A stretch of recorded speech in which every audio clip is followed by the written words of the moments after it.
నేను ఇప్పుడు బయటికి వెళ్తున్నాను. ఎక్కడికంటే నేను వర్క్ చేసే ప్లేస్‌కి వెళ్తున్నాను. నేను వర్క్ చేసేది ఒక స్టోర్‌లో అనమాట. ఇక్కడ నేను ఇప్పుడు మీరు నా వీడియోస్ చూసి ఉంటే అక్కడ వీక్లీ ఫ్లైయర్స్ అని ఉంటాయని చెప్పాను కదా! సో, మా స్టోర్‌లో ఏంటంటే వీక్లీ ఫ్లైయర్స్ ఫ్రైడే నుంచి థర్స్‌డే వరకు ఉంటాయి.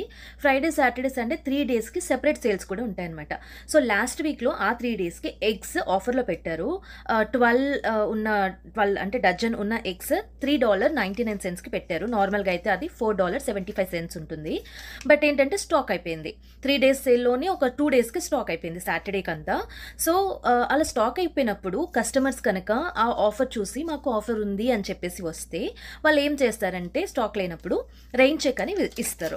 సో, అది ఇలా ఉంటుంది. ఇది అనమాట రెయిన్ చెక్. సో, ఈ రెయిన్ చెక్‌లో ఏంటంటే అడ్వర్టైజ్డ్ ఐటమ్ ఏ ఐటమ్ అయితే అడ్వర్టైజ్ అయ్యిందో అది రాస్తాము. ఇక్కడ ఎగ్స్ అని.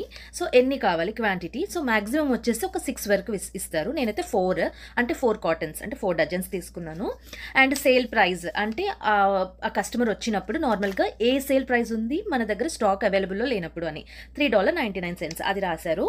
అండ్ నా నేమ్ అంటే కస్టమర్ నేమ్ అండ్ ఇచ్చిన పర్సన్ ఉంటారు కదా క్యాషియర్. సో, వాళ్ళ సిగ్నేచర్ ఉంటుంది. అండ్ ఏ స్టోర్ లొకేషన్ ఎక్కడ అంటే ఇప్పుడు నేను ఉండేది జార్జ్ స్ట్రీట్ అక్కడ. అండ్ డేట్ అనమాట. సో, అంటే డేట్ ఇది 1 జూన్ తీసుకున్నాను నేను. ఇది 30 డేస్ వరకు వ్యాలిడ్. ఈ 30 డేస్ లోపల నేను ఎప్పుడైతే ఎగ్స్ స్టాక్ వస్తాయో నాకు ఎప్పుడు కావాలనుకుంటానో నేను ఆ రోజు వెళ్ళి తెచ్చుకోవచ్చు. సో, నేను ఈ రోజు వెళ్ళి తెచ్చుకుంటున్నాను. నాకు ఎగ్స్ కావాలి. సో, స్టాక్ కూడా వచ్చేసి ఉన్నాయంట ఆల్రెడీ. సో, అందుకని నేను ఎగ్స్ తెచ్చుకోవడానికి వెళ్తున్నాను. So, that's it. Bye bye.